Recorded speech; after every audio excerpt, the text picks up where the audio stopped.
ನಿನ್ನ ಗಂಡ ಬಂದ ಕೂಡಲೇ ಆತನ ಕಣ್ಣಲ್ಲಿ ಹಾಕಿ ಬಿಡು ಆಸಿಡ್.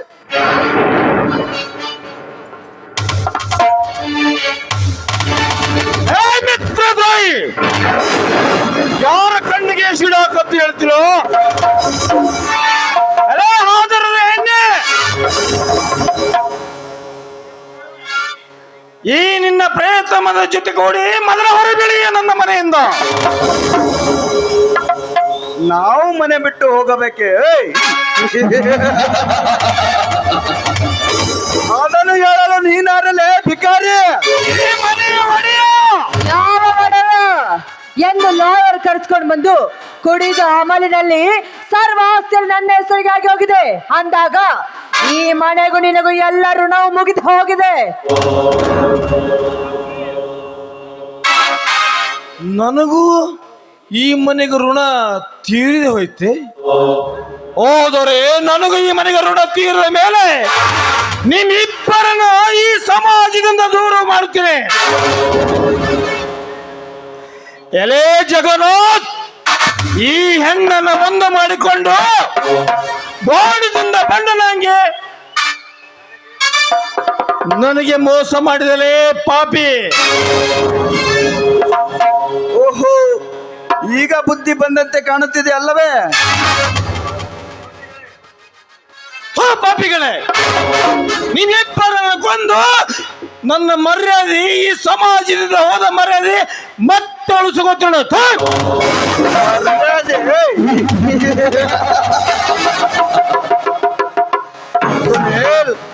ಕೆಟ್ಟ ತಂದೆಯ ಕಡೆಯಿಂದ ಬೂಟ್ ಪಾಲಿಸ್ ಮಾಡಿಸಿಕೊಂಡು ಆ ನುಣಿಸಿ ಕೈಯಲ್ಲಿ ಕಾಲ್ಕೆಲನ್ನು ಕೊಟ್ಟಾಗ ಸ್ಮಶಾನದಲ್ಲಿ ಹೋಯಿತು ಆ ನಿನ್ನ ಮರ್ಯಾದೆ. ನಂಬಿ ಪ್ರಾಣಕ್ಕೆ ಪ್ರಾಣ ಕೊಡಲು ಸಿದ್ಧನಾದ ಅಣ್ಣನ ಬಾಳಿನೊಂದಿಗೆ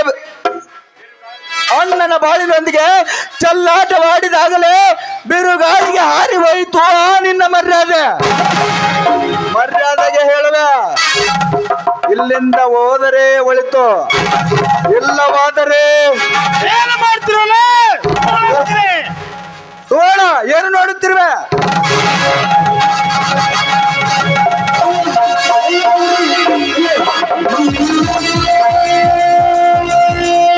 ಸಾಕಿ ಬಾಗಿನಿ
ನನ್ನನ್ನು ತಿಂದು ನನಗೆ ತಿರುಗಿ ಬಿದ್ರಲೇ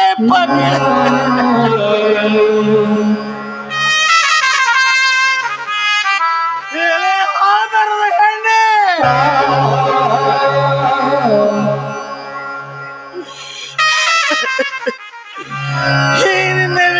ಪುರುಷರ ಜೊತೆ ಕೂಡಿಕೊಂಡು ನನ್ನನ್ನು ಕಣ್ಣನ್ನು ತೆಗೆದು ಬಿಟ್ಟಲೆ ಚಾಂಡಲಿ.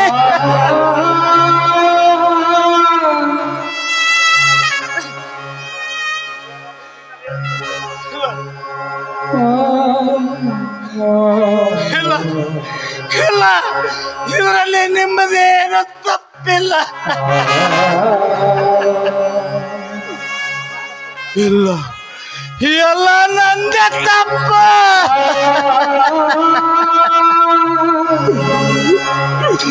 ನಿಮ್ಮ ತಾಳಕ್ಕೆ ಹೆಜ್ಜೆ ಹಾಕಿ ಕುಡಿದು ನನ್ನ ಓಡ ಹುಟ್ಟಿದ ಅಣ್ಣ ಅತ್ತೆಗೆ ತಂದೆಗೆ ಮೋಸ ಮಾಡಿದ ಪಾಪಿ.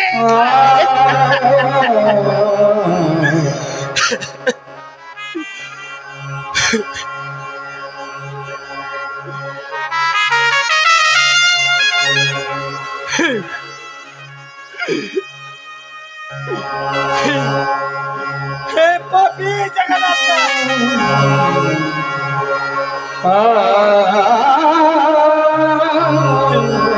ಹೇ ದೇವ, ಹೇ ಶಿವಲಿಂಗೇಶ,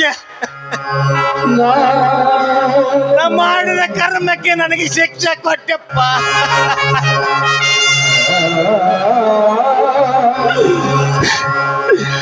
ಸಮಾಜದಲ್ಲಿ ಅಣ್ಣ ತಮ್ಮಂದರಿಗೆ ಅಕ್ಕ ತಂಗಿಯಂದರಿಗೆ ಕೈ ಮಗನ ಬೇಡಿಕೊಳ್ಳುತ್ತೀರಪ್ಪ. ನಿಮಗೆ ಎತ್ತ ತಂದೆಗೆ ಅಣ್ಣ ತಮ್ಮಂದರಿಗೆ ಎಂದು ಮೋಸ ಮಾಡಬೇಡಿ. ನೀವು ಮೋಸ ಮಾಡಿದ್ರೆ ನನ್ನಂಗ ಕಣ್ಣು ಕಳೆದುಕೋಬೇಕಾಗುತ್ತದೆ.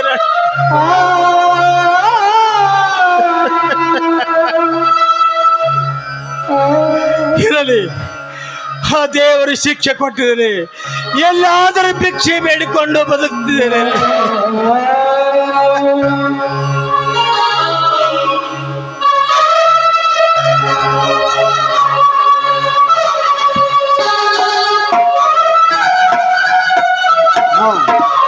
ಸುವರ್ಣ,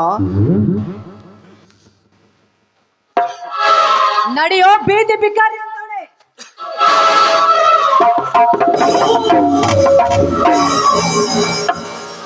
ಸುವರ್ಣ, ಈ ಕುರುಡ ಸೋನೆಲ್ಲ ಹೋಗಿ ತಮ್ಮ ಅಣ್ಣ ತಮ್ಮಂದನ್ನು ಸೇರಿಕೊಂಡರೆ ಹೆಡೆ ತುಳಿದ ಸರ್ಪದಂತಾಗಿರುವ ಆ ಬಸವರಾಜ್ ನಮ್ಮನ್ನು ಖಂಡಿತ ಉಳಿಸುವುದಿಲ್ಲ. ಅದಕ್ಕಾಗಿ ನಾವು ಇಲ್ಲಿಂದ ಪಾರಾಗಲೇಬೇಕು. ಎಲ್ಲಿಗೆ? ಸ್ವಲ್ಪ ದಿನ ಎಲ್ಲಾದರೂ ತಲೆಮರೆಸಿಕೊಳ್ಳೋಣ, ನಂತರ ಇಲ್ಲೇ ನೆಲೆಸೋಣ. ಅದಕ್ಕಾಗಿ ನಿನ್ನ ಹೆಸರಿಗಿರುವ ಇಡೀ ಆಸ್ತಿಯನ್ನು ನನಗೆ ಬರೆದು ಬಿಡು. ಏಕೆಂದರೆ ನಾಳೆ ಕೋರ್ಟಿನಲ್ಲಿ ಕೇಸ್ ಹಾಕಿ ತಮ್ಮಂತೆ ಮಾಡಿಕೊಳ್ಳಬಹುದು. ಅದಕ್ಕಾಗಿ ಅಯ್ಯೋ, ಇವನ ವರ್ತನೆ ನೋಡ್ತಾ ಇದ್ರೆ ಆಸ್ತಿ ಎಲ್ಲ ಇವನ ಹೆಸರಿಗೆ ಆದ ತಕ್ಷಣವೇ ನನ್ನ ಕೈ ಬಿಟ್ಟು ಹೋಗ್ತಾನೆ. ಇಲ್ಲ, ಇವನ ಸಹವಾಸ ಸಾಕು ಅಂತ ನಾನು ಇವನಿಗೆ ಹೇಳಲೇಬೇಕು. ಸುವರ್ಣ, ಏನೋ ವಿಚಾರ ಮಾಡುವಂತಿದೆಯಲ್ಲ. ನೋಡು ಜಗನ್ನಾಥ್, ಈ ನಿನ್ನ ಸಹವಾಸ ನನಗೆ ಸಾಕಾಗಿ ಹೋಗಿದೆ. ಮಾಡಿಕೊಂಡ ಗಂಡ ಕುರುಡನಾದ್ರೂ ಸರಿ, ಕುಂಟನಾದ್ರೂ ಸರಿ, ಅವನ ಜೊತೆ ಸಂಸಾರಸ್ಥಳಾಗಿ ಜೀವ ನಡೆಸಿ ಸಮಯದಲ್ಲಿ ಗರಟ್ಟಿಯಾಗಿ ಬಾತೀನಿ. ಸಹವಾಸ ನನಗೆ ಬೇಕಾಗಿಲ್ಲ. ಹೊರಟೋಗು ಇಲ್ಲಿಂದ. ಸಂಸಾರಸ್ಥಳವೇ? ಅದು ನಿನ್ನಂತ ಹಾದರದ ಒಳಬಾಯಿಂದ. ಜಗನ್ನಾಥ್, ಬಿಗಿಡ್ದು ಮಾತಾಡ್ದು ಕಲ್ತ್ಕೋ. ಇಲ್ಲ ಮಾತ್ರ ಬಾಗಿನ ಹೊಳ್ಗಳನ್ನು ಹುಚ್ಚಬೇಕಾಗುತ್ತದೆ. ಬಲ ಜೋಕೆ ಅಂದರೆ ನೀನು ಗರತಿ ಗಂಗವ್ವನೇ? ನಿಜ, ಕಂಡು ಕಂಡ ಗಂಡುಗಳ ತೋಟಕ್ಕೆ ಬಿದ್ದು ರೊಕ್ಕ ಜಗ್ಗಿ ಶ್ರೀಮಂತಳಾಗಬೇಕು ಎಂಬ ಆಶಯವುಳ್ಳ ನಿನಗೆ ಆದರದ ಹೆಂಗಸಂದರೆ ತಪ್ಪೇನು ಸುವರ್ಣ? ಜಗನ್ನಾಥ್, ಮಾತಿನ ಮೇಲೆ ನಿಗಾ ಇರಲಿ.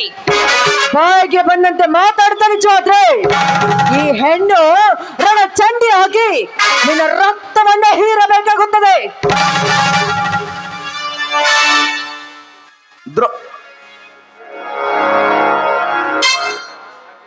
ಮಿಸ್ಟೇಕ್ ಮಿಸ್ ಸುವರ್ಣ, ಅಲ್ಲಿವರೆಗೆ ನಾನು ನಿನ್ನನ್ನು ಬಿಡುತ್ತೇನೆಂದು ತಿಳಿದರೆ ತೀರಾ ತಪ್ಪು. ಬಿಟ್ಟರೆ ತಾನೇ ನೀ ನನ್ನ ರಕ್ತ ಹೀರುವುದು.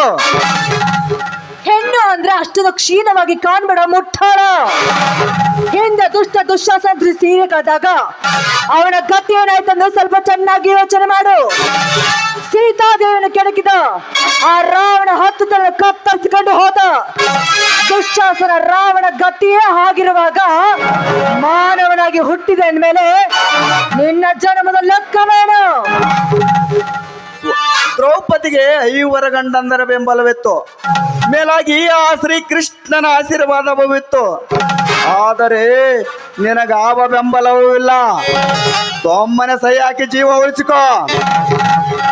ಜಗನ್ನಾಥ್, ಇಷ್ಟು ದಿನ ಸಹವಾಸ ಮಾಡಿ ನಾನು ಸೋತು ಹೋದ ನಿಜ. ನಿನಗೆ ನನ್ನವನು ಅಂತ ಸಲಿಗೆ ಕೊಟ್ಟಿದ್ದು ತಪ್ಪಾಯ್ತು. ಆದ್ರೆ ಇನ್ನು ಮುಂದೆ ಹಾಗಾಗೋದಿಲ್ಲ.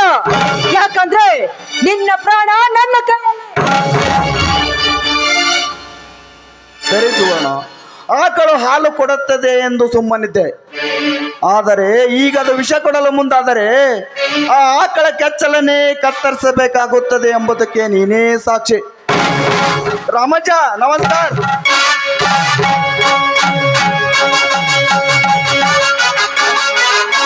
ಏನು ಮಾಡ್ಬೇಡ, ನನ್ನನ್ನು ಬಿಟ್ಬಿಡು.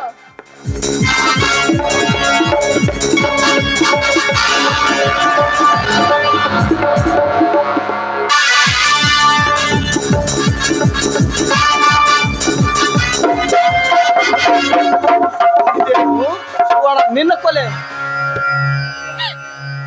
ಹೌದು ಬಾಬಾ, ನಾನು ಮಾಡಿರುವ ಈ ಕರ್ಮ ಪಾಪವನ್ನು ಕರ್ಮ ಚಾಂಡಲನಿಂದ ಅನುಭವಿಸಲೇಬೇಕು ಬಾಬಾ. ನಾನು ಅನುಭವಿಸಲೇಬೇಕು. ಯಾರಮ್ಮ ಈ ಸ್ಥಿತಿಗೆ ಕಾರಣರು?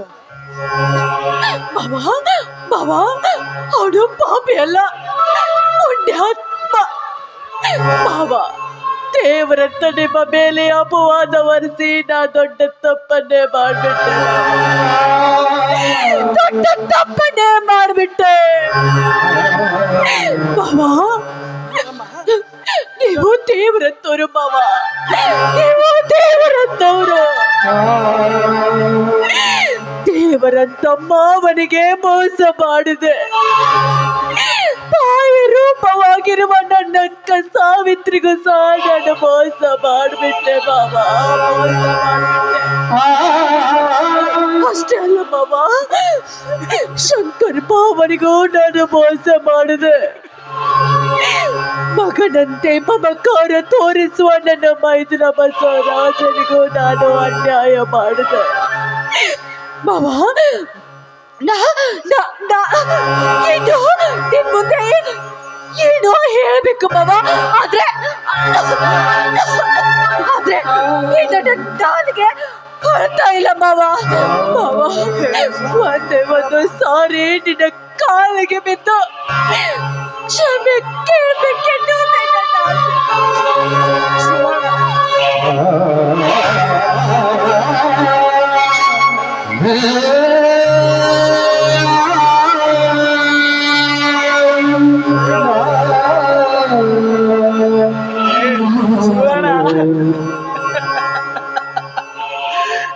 ಹೆತ್ತ ಮಗು ಕಡೆ ಮೇಲೆ ಮಲ ವಿಸರ್ಜನೆ ಮಾಡಿದೊಂದು ತಟೆ ಕತ್ತರಿಸಿಕೊಳ್ಳಲ್ಲ. ನೀ ಮಾಡಿದ ಕ್ಷಮ ಅಪರಾಧಗಳನ್ನು ಕ್ಷಮಿಸಿದ ಮಗು, ಕ್ಷಮಿಸಿದ.